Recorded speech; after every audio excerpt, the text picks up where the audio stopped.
The first time I saw my wife grin at her phone in the middle of dinner, I thought it was harmless. She'd been going to the gym a lot lately, lifting, running, posting progress updates.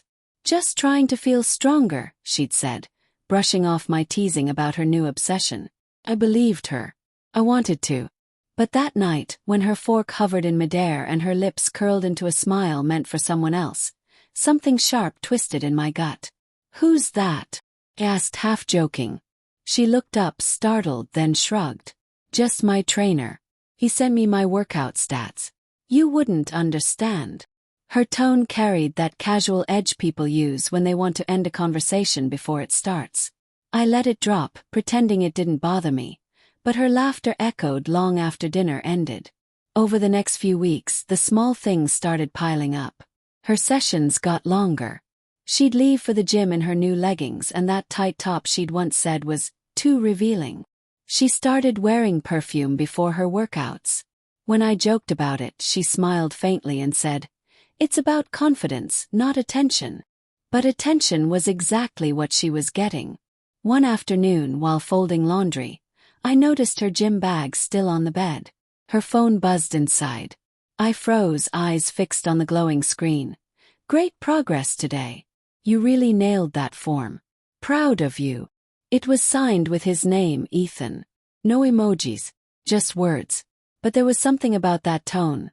Personal, too warm, too familiar. I shouldn't have, but I scrolled up. There were more messages. Jokes about soreness, late-night encouragements. One photo of her flexing in the gym mirror that she'd never posted online. His reply. "Beautiful and strong. My favorite combo." My hands trembled. The world narrowed to that one word, beautiful. It wasn't just about fitness anymore. When she came home, I tried to act normal. She dropped her keys, humming to herself, her cheeks flushed from the cold. "Hey babe," she said, leaning down to kiss me, but I couldn't look at her the same way. "How was the gym?" I asked carefully. "Good. Ethan says my posture's improving a lot. He's really attentive, like he notices everything." The word hit me like a slap. Attentive. She went on, oblivious to my silence. "He actually corrected a few things that you probably wouldn't notice. He's really focused on details." "Yeah," I muttered. "Sounds like he's focused on a lot." Her brows furrowed, but she didn't press. I think part of her knew she'd gone too far, but part of her liked it. The validation, the excitement, the secret. I didn't confront her that night. Or the next. I wanted to be sure. I needed proof, something undeniable. So I started showing up at her gym. Not to spy, not at first. I told her I wanted to get in shape too. She looked surprised, maybe nervous, but smiled. "Sure," she said. "You'll love it." The first time I saw Ethan, I understood everything. He was tall, confident, the kind of guy who looked at people like he could read their weaknesses. His hands lingered too long when adjusting her stance. His compliments sounded rehearsed, but effective. She glowed under his attention in a way she hadn't in months. Watching them, I felt something cold spread through me. Not just jealousy, but humiliation. My wife wasn't being subtle. Neither was he. I didn't cause a scene. I walked out quietly, my mind already working. The next day, I called the gym, pretending to be interested in signing up my wife's friend. The receptionist mentioned that Ethan was very popular with female clients, that his schedule was completely full, and that he was a real motivator. I could almost hear the wink in her voice. That's when I decided on my revenge. I wasn't going to scream or beg. I wasn't going to expose her publicly. I was going to let the truth unfold in silence, slow and deliberate. A few days later, I found Ethan's social media. His page was full of motivational quotes, flexing selfies, and most importantly, pictures of him and his wife, an elegant woman named Claire. I studied her smile, her posts about their perfect marriage, and felt an odd mix of pity and fury. That evening, while my wife texted beside me, I opened my laptop and ordered a gift basket. Wine, chocolate, candles, the works. I attached a small card. "Thank you for lending your husband's attention to mine. I thought you deserved something sweet in return."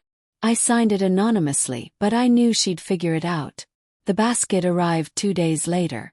That night my wife came home pale, silent. She dropped her phone on the counter, her hands shaking slightly. "What's wrong?" I asked, feigning concern. She looked at me, her lips parting.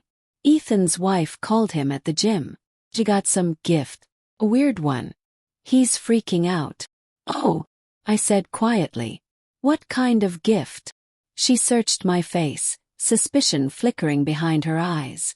"You wouldn't happen to know anything about that, would you?" I smiled faintly. "Me? Well, but it sounds like maybe he should pay more attention at home." The silence between us stretched until it hurt. That was the moment she realized I knew. Not from her words but from mine.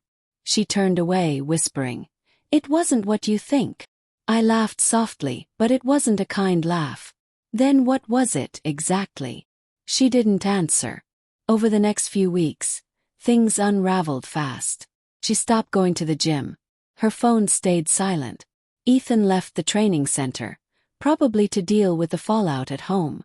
And though she tried to patch things between us, her apologies felt hollow. Sometimes late at night, I'd catch her looking at me like she wanted to say something to explain, but I didn't want explanations.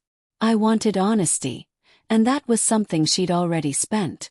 One evening as I packed a suitcase, she whispered, "You could have just asked me." I looked at her, tired and empty. "I did. Every time I touched you, every time I tried to talk, I was asking. You just didn't want to hear it." Her eyes filled with tears, but I didn't stay to see them fall. As I walked out the door, I realized revenge hadn't fixed anything. It hadn't even satisfied me. But it had revealed the truth in a way words never could. She wanted attention. Now she had mine, just not the kind she expected.